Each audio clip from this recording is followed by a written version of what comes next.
ang mga kwento ng pag-ibig, kwento ng buhay at kwento ng pag-asa dito sa Barangay Love Stories. Love Stories.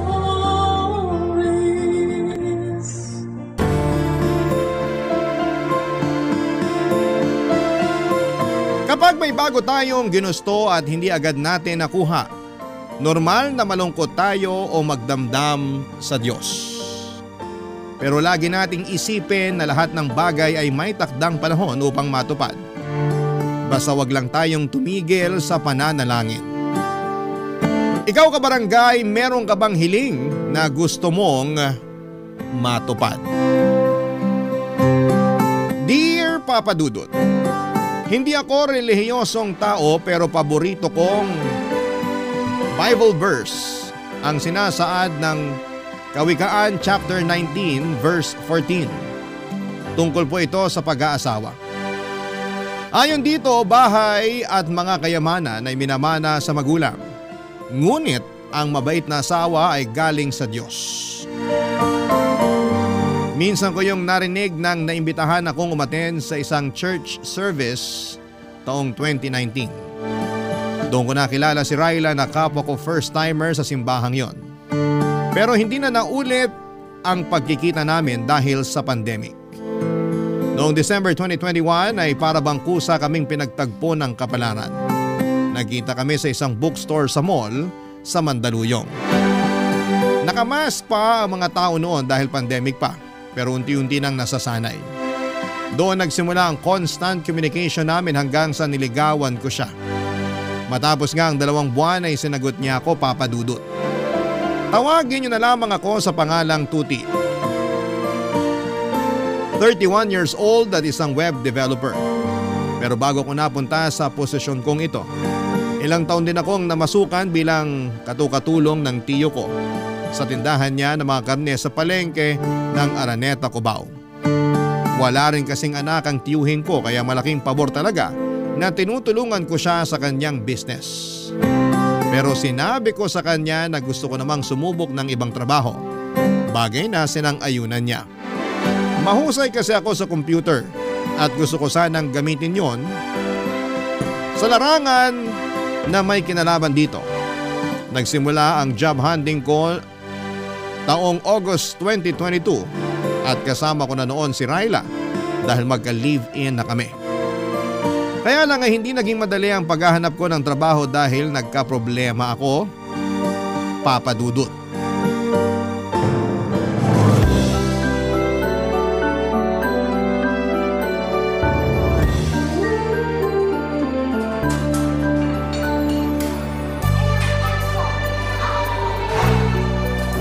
Mahal! Mahal, nandito ako! Hi, Mahal. Kanina ka pa ba rito? Mga 10 minutes siguro. Upo ka na, dali. Sige. Nung nalaman ko kasi na tinuloy mo yung pagpunta sa interview mo, nagmadali talaga akong puntahan ka rito sa malapit para abangan ka. O ano, kamusta interview? Ayun, ligwak. Ha? Anong ligwak? Hindi ako pasado kasi wala raw silang matinong sagot na nakuha sa akin. Pwede ba yun? Baka sila ang hindi matino magtanong. Matino naman yung mga tanong nila. Ako talaga yung may problema. Kasi parang umurong yung dila ko nung ini-interview na ako. Sakto, mainipin pa naman yung HR manager nila. Kitang-kita ko yung pagsasalubong ng kilay niya habang nakikipagtitigan sa akin at hinihintay ang sagot ko. Bakit? Kinabahan ka ba? Medyo. Nakalimutan ko yung pinractice natin, Mahal. Para akong natuod sa pagkakaupo ko. Ang naririnig ko lang nung time na yon ay yung malakas na kabog ng puso ko. Ganyan din naman ako nung unang beses akong interviewin sa trabaho eh. Ayun, di rin ako nakapasa. Sabi nila sa evaluation ko, hindi raw ganun yung klase ng empleyado na hinahanap nila. Dapat daw attentive at may kumpiyansa sa sarili. Saan ko naman uhugutin yun? First time ko nga lang mag-apply, di ba? Pero hindi ko naman na first time. Pangatlong job interview ko na to pero lagi pa rin akong ligwak. Nagkataon lang siguro yun, Mahal. Ewan ko. Parang nawawala na ako ng pag-asa na matatanggap ako sa in-applyan kong trabaho. Wag naman. Naniniwala pa rin ako na matatanggap ka. Pero hanggang kailan ko ba dapat subukan? Hanggang matanggap ka. Dapat lalo ka magpursige. Alam ko na pursigido ka naman. Pero habang wala pang tumatanggap sa'yo, huwag kang sumuko. Magpatuloy ka lang. Thanks, mahal. Oh, bakit malungkot ka pa rin? Nahihiya na kasi ako sa'yo. At bakit ka naman nahihiya sa akin? Kasi grabe yung suporta mo sa akin. Pinapractice mo ako sa pagsagot ng interview. Tapos kapag wala kang pasok sa trabaho sinasamahan mo pa ako o di kaya inaantay pagkatapos ng interview ko. Katulad ngayon pero… Pero ano? Pero laging bad news yung sinasabi ko sa'yo. Ayoko lang makita na malungkot ka mula sa pagiging excited na malaman kung anong result ng interview ko. Wala namang kaso yun. Normal na reaksyon yun kasi umasa tayo na matatanggap ka. Pero hindi ibig sabihin mawawala na tayo ng pag-asa. Alam mo, nakikita ko sa'yo na determinado ka. Masipag ka rin at matyaga. Siguro sa ngayon pinanghihinaan ka lang ng loob dahil nga sa nangyari kanina sa job interview mo. Pero wag mong hayaan na kainin ka ng pagkabigo mong yun. May kasabihan nga na try and try until you succeed. Hindi ba try and try until you die? Sira, hindi ka pwedeng mamatay. Kailangan mo munang matanggap sa trabaho. Joke lang. Pero thank you talaga kasi ang comforting na mga sinabi mo. Narealize ko tuloy na tama ka. Dapat subukan ko pa rin. At wag ako basta-basta sumuko. Yan, ganyan nga. Kaya hayaan na muna natin yung nangyari sa interview mo kanina. Kumain tayo ngayon ng masarap, mag-celebrate tayo. Bakit naman tayo magse-celebrate? Hindi naman ako nakapasa. Pero pumunta ka pa rin sa interview. Humarap ka doon kahit kabado ka. Yun palang worth it na para i-celebrate. Kaya wag ka nang kumontra dyan. Ako na bahala, okay? Okay, pero ako na o-order. Ako na, steady ka lang dyan. Carry ko na to.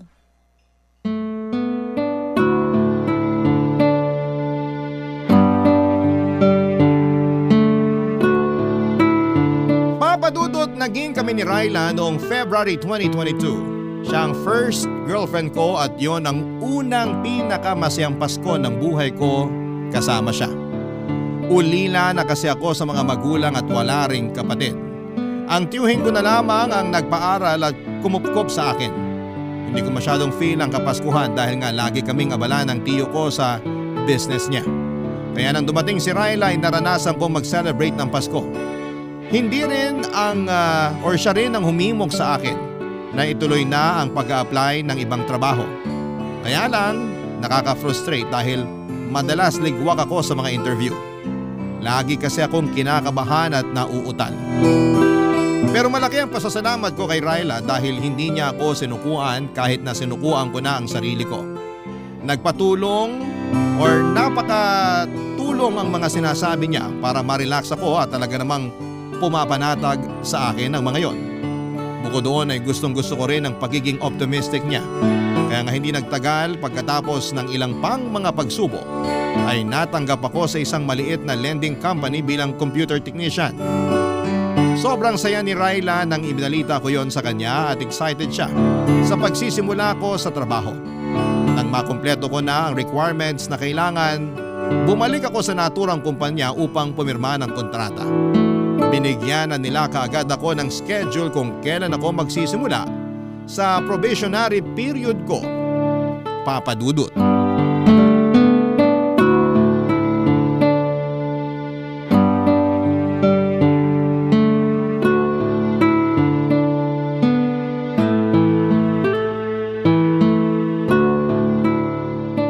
Ito, pinagluto kita ng lunch.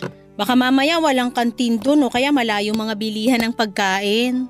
Thank you, mahal. Nag-abala ka pa talaga. Aba, mag-aabala talaga ako kasi unang araw mo sa trabaho ngayon. Excited ka na ba?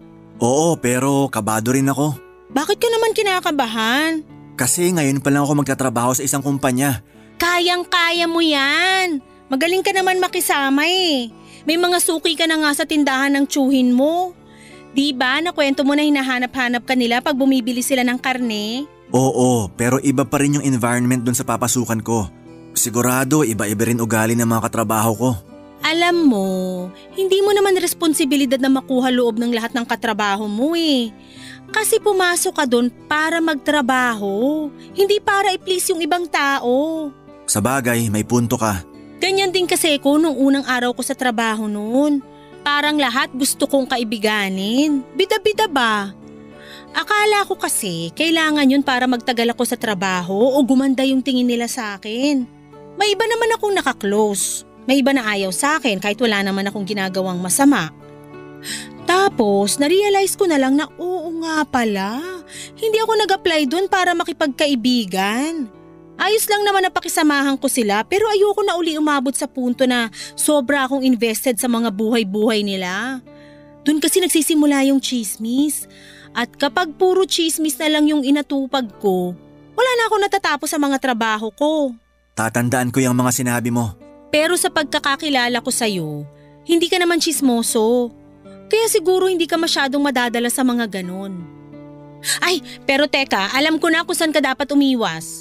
Saan? Di dun sa mga babaeng lalandi sa'yo. May ganun ba dun? Aba oo, talamak yung mga ganon sa trabaho. Kahit nga may asawa na o boyfriend, pag natipuhan ka, lalandiin ka talaga. Haharot-harutin ka. Hindi naman ako magpapaharot sa kanila, mahal. Dapat lang. Kung di, alam mo na kalalagyan mo, tuti. Oh, bakit naman yun ang tawag mo sa akin? Seryoso kasi ko kaya tinawag kita sa pangalan mo. At seryoso rin ako na hindi ako magpapaharot sa mga babaeng yun. Unang-una may girlfriend ako at ikaw yun. Ikalawa, bakit ko naman sisirain yung tiwala mo sa akin? Ay, pasensya ka na, mahal.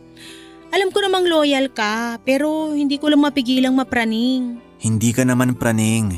Kung nag-aalala ka kasi sabi mo nga talamak yung kabitan sa corporate job, normal na reaksyon lang yun.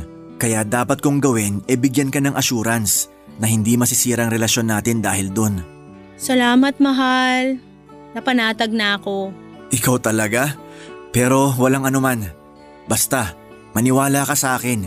Good boy yata tong mahal mo. Ay talaga? Dapat lang kasi magaling kaming mga babae makaamoy ng nagsisinungaling na boyfriend. Kapag napatunayan kong may iba ka at taga dun sa pinagtatrabahuhan mo, babalatan ko kayong dalawa ng buhay. Parang nawala na yung kaba ko sa first day of work ko ah. Saan na napunta? Sa'yo. Mas kinabahan na ako sa mga sinabi mo. Hoy, eto naman. Biro lang. Pero feeling ko masyado ako nagpadala sa emosyon ko.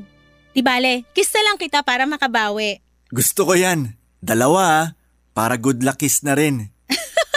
Grabe siya. Humirit pa talaga pero sige na nga. Dalawa na kung dalawa.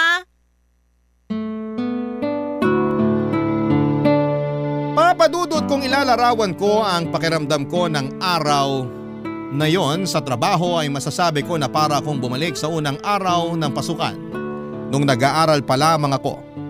Mahiyain kasi talaga ako, tahimik at hindi pala kaibigan. Wala akong ginawa kundi ang ngumiti at tumango habang pinapakilala sa lahat ng empleyado kada department ng kapalitan ko sa naturang posisyon. Masasabi ko na nabawasan na lamang ang hiya ko at pagkailang ko kinahapunan dahil naging busy na ako sa pagbutingting ng kung ano-ano. Dahil nga sa may abilidad naman ako at tiwala ako sa kakayahan ko, ay dumami ang mga ginagawa ko sa trabaho. Kumbaga'y naging all around ako at wala naman akong reklamo dahil nagsisimula pa lamang ako.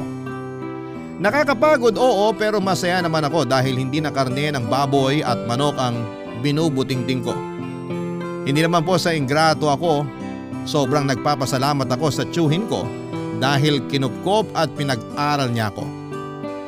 Masaya rin po ako kasi binigyan niya ako ng trabaho sa shop niya ng ilang taon.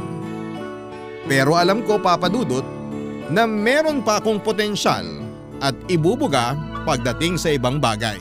Barangay Love Stories. Barangay Love Stories.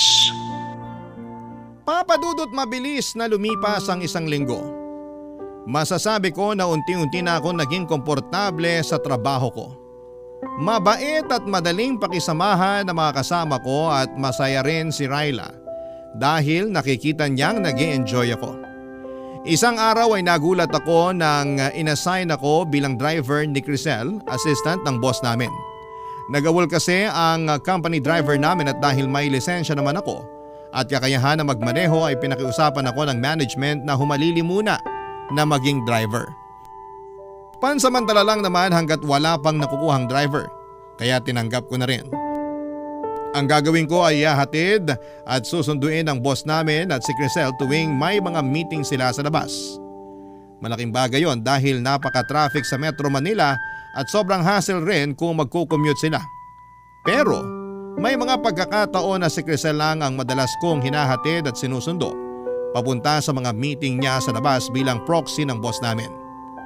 Busy kasing tao yon at malaki naman ang tiwala niya kay Crisel bilang assistant. Kaya nga madalas na kami lang dalawa ang magkasama. Bagay na hindi ko naman binigyan ng mali siya noong una, Papa Dudut.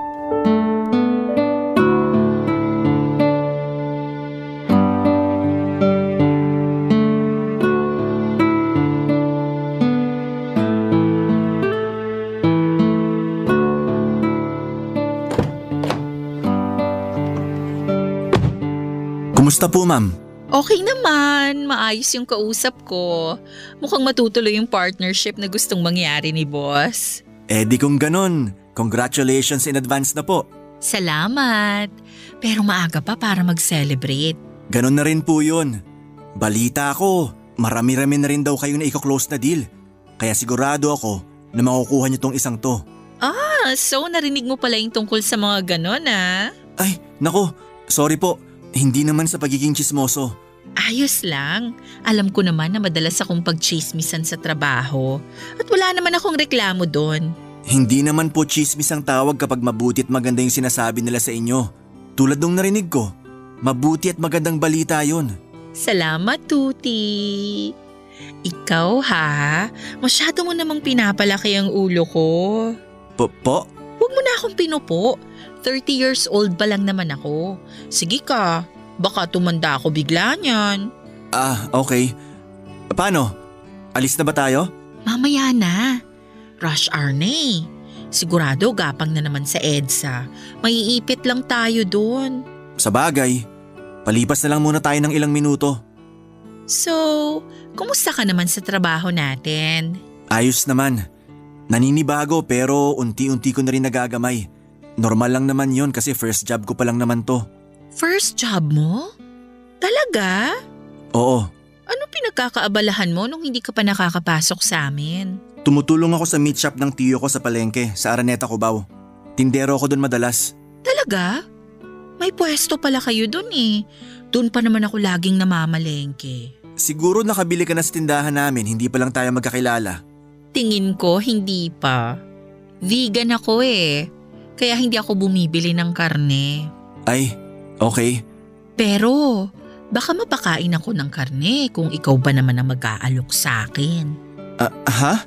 Ang sabi ko, minsan namimiss ko rin kumain ng karne. Sa bagay, 1 taon pa lang naman akong vegan. Mahirap din, lalo't mahilig talaga ako sa pork and chicken. Pero matagal na rin yung 1 taon. Kaya kung ako sa'yo, ituloy-tuloy mo lang. Lalo na simulan mo na. Sabi nga ng girlfriend ko, huwag kang sumuko sa bagay na gusto mong makamit. May girlfriend ka na pala? Oo, meron na. Matagal na kayo?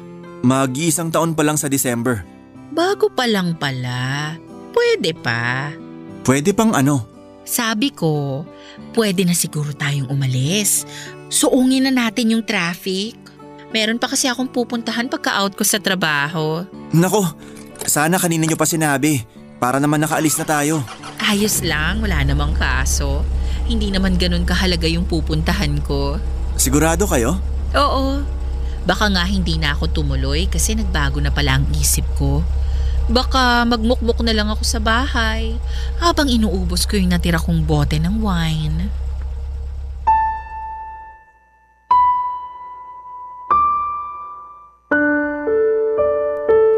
Papa Dudut, dumalas ng dumalas ang pasimpleng hirit ni Crisel sa akin. Kinatagalan ay hindi na ako naging komportable at madalas ay nananahimik na lamang, Papa Dudut. Pero makulit siya, maingay at may pagkamaharot. Dati sa likod siya umuupo pero kapag hindi namin kasama ang boss namin sa sasakyan hanggang sa tumabi na siya sa akin sa passenger seat. Hindi ko siya dinadaldal sa buong panahon ng pagmamaneho ko dahil hindi ako ganong klaseng magtrabaho. Kaya nga lagi akong distracted pag panay ang kwento niya. Siguro inaikwento na ni Crisel ang buong buhay niya sa akin, Papa Dudut. May 2 anak daw siya sa dati niyang asawa na nasa poder nung tatay. Hindi naman daw siya malungkot kasi malayo sa kanya ang mga anak niya dahil civil naman sila ng ex-husband niya. Gustong gusto raw niya yung buhay na walang iniintinding iba. Pero binibisita pa rin naman daw niya yung mga bata kapag may okasyon. Bukod doon, ongoing daw ang annulment nila. Hindi ko naman tinanong pero kinuwento na lamang niya bigla. Hinayaan ko na lamang siya dahil nga mas mataas pa rin ang posisyon niya kesa sa akin. Pero isang araw ay nagulat ako dahil nakatanggap ako ng mensahe mula sa kanya dahilan para maggalit sa akin ang girlfriend ko na si Ryla, Papa Dudut.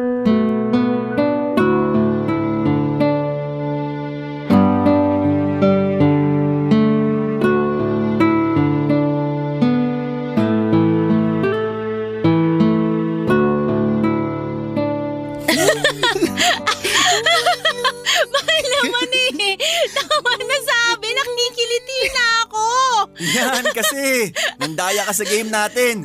Tapos ayaw mo pang aminin kaya dapat kang parusahan. Gusto ko namang maparusahan mo.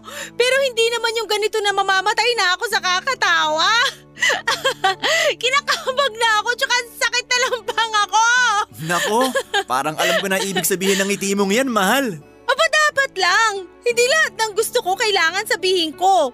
Dapat ramdam mo na yon. Uy, may nag-text sa'yo. Sino raw? Basahin mo nga. Unknown number eh. Ang sabi. Aray ko naman, mahal. Bakit ka ba namamalo? Dapat nga sipain ko pa mukha mo eh. Sino to nag-text sa'yo? Bakit ganito mag-text to? Ha? Tingin nga. Ayan, basahin mo. Ang sabi, I love you daw. Sino yan? Hindi ko kilala to, mahal. Kilala mo to. Imposibleng random text to. Sino yung sabi eh? Baka na wrong send lang. Teka, tatawagan ko nga para pagsabihan.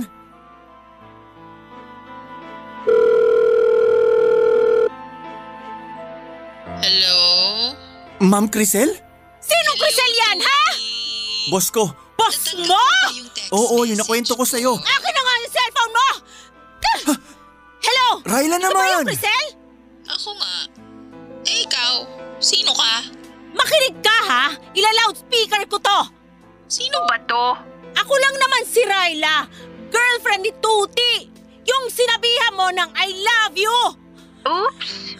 Sorry. Na-wrong send lang ako, ate.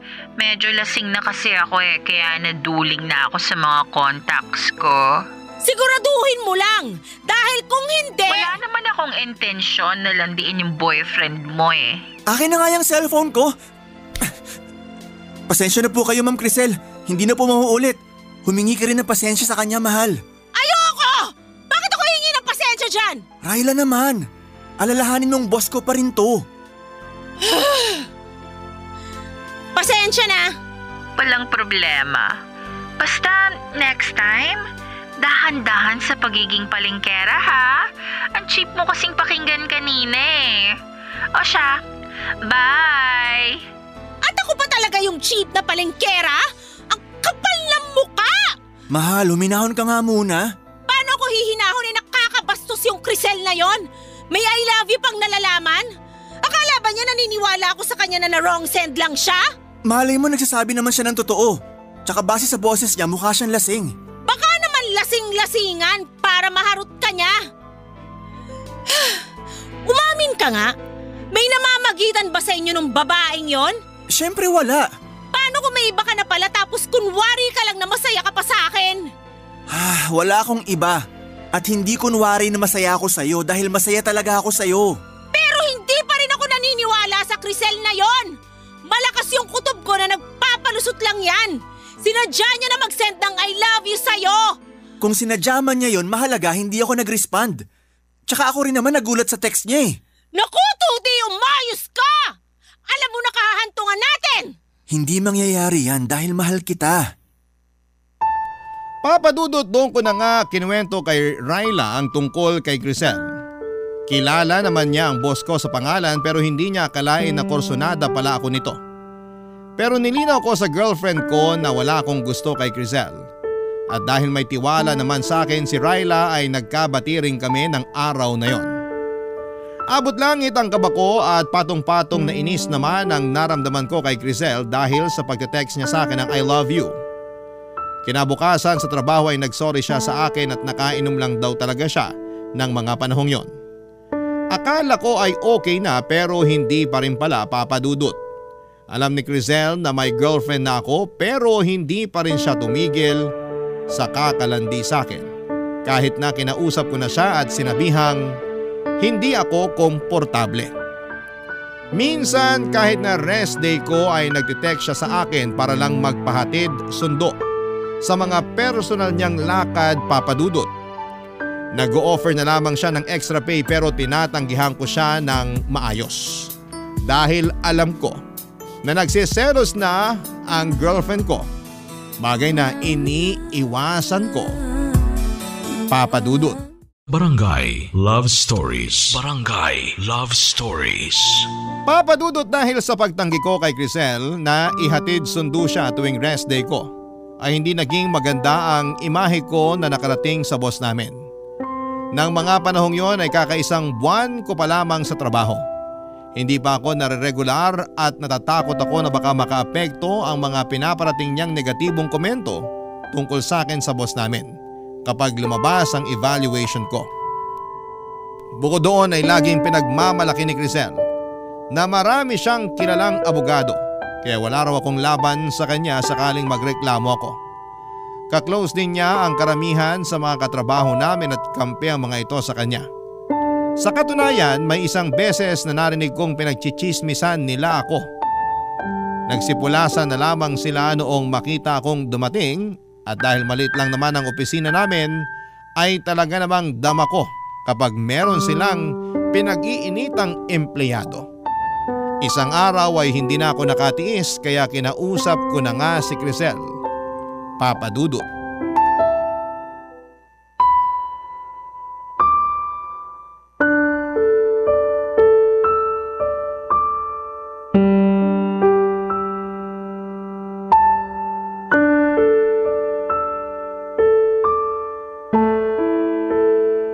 Ma'am, pwede ko po ba kayong makausap?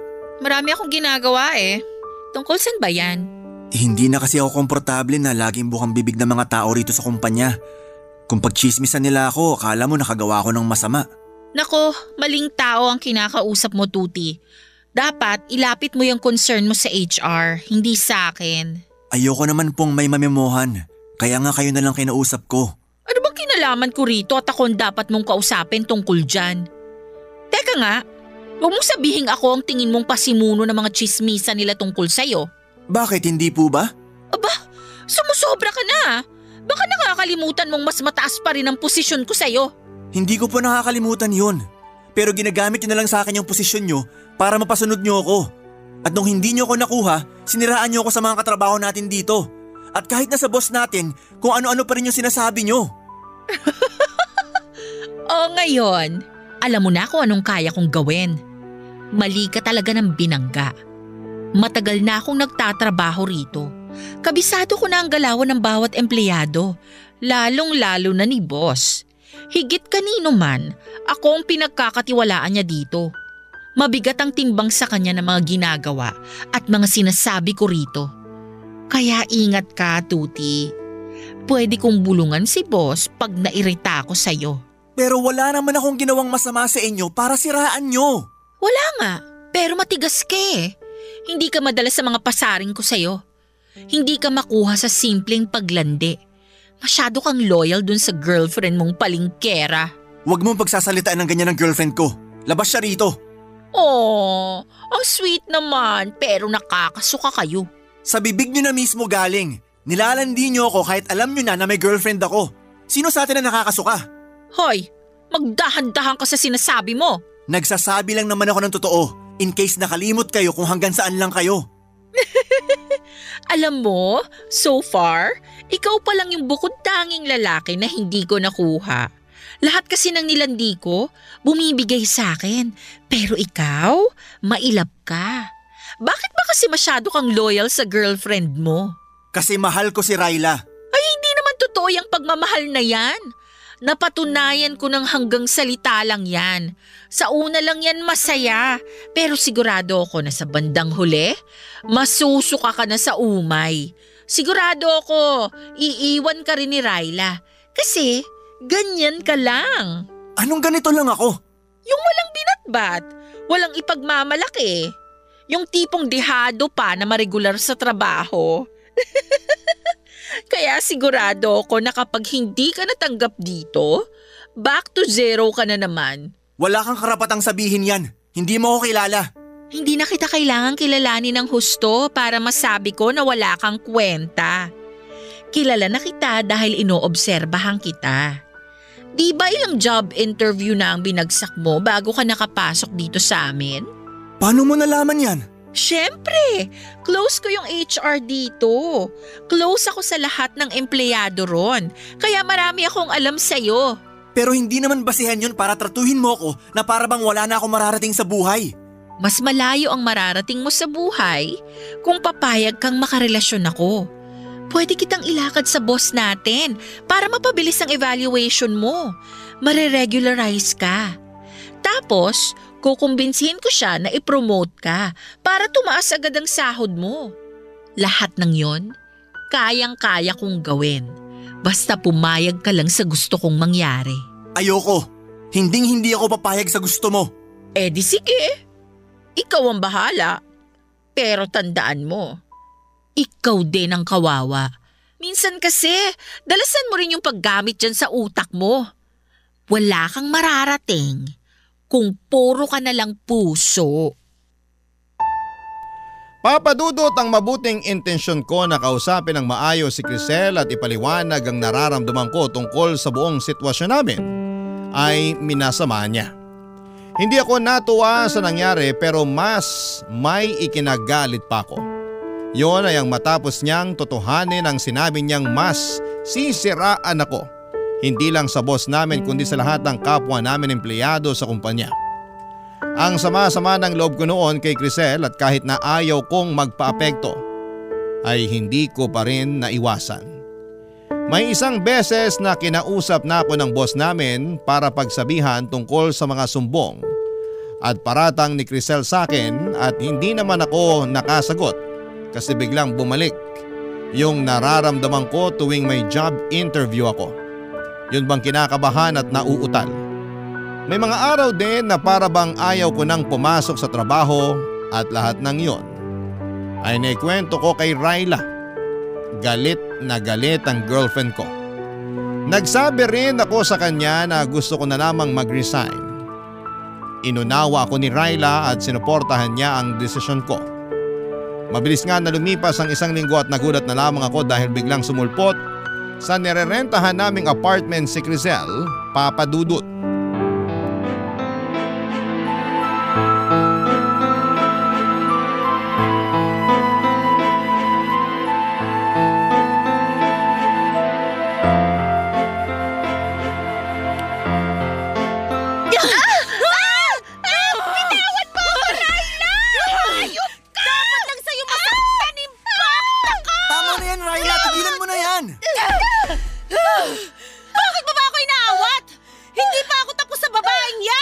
Ayoko lang magkasakitan kayo. Magkakasakitan talaga kami kasi ang kapal ng mukha niya pumunta rito. Mas makapal ang mukha mo. Anong sinabi mo? Mahal naman. Nakakabwisit! Ano ba kasing ginagawa niyan dito? Bakit ka ba kasi pumunta dito sa apartment namin, Crisel? Tsaka paano mo nahanap tong address namin? Eh di tinanong ko sa HR, tanga. Hoy! Bawal yung ginawa mo! Wala ka nang pakialam doon. Bubunutin ko talaga lahat ng buhok mo sa anit eh! Mahal, huminahan ka nga muna. Hindi mo pa sinasagot yung tanong ko. Bakit ka pumunta rito? Gusto ko lang talagang humingi ng sorry sa'yo. Kasi kung hindi dahil sa akin, hindi ka magre-resign sa trabaho. Hindi ko naman sinasadya na siraan ka sa boss natin at sa iba pang empleyado. Sorry na, Tuti. At sa palagay mo, may magagawa pa yung sorry mo? Hindi ikaw ang kinakausap ko kaya manahimik ka. Paano kung sabihin kong ayoko? May magagawa ka ba? Ay, kahit kailan talaga wala kang class. Ang ingay mo? Ikaw ang walang class! Malandi ka! Ano sabi mo? Sandali, okay? Hindi tayo magkakaintindihan kung ganyan kayo eh. Ikaw, Crisel, kung yun lang naman pala pinunta mo rito, nag-abala ka pa talaga.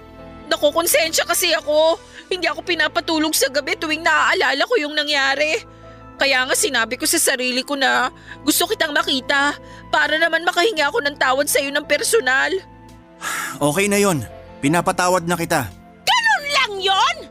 Patatawarin mo agad yung haliparot na yan? Hoy, Tuti! Parang wala naman yata sa lugar yung pagiging mabait mo. Sa kanya na mismo nang galing, siniraan kanya sa boss nyo at sa lahat ng tao sa trabaho, kaya ka napag-initan!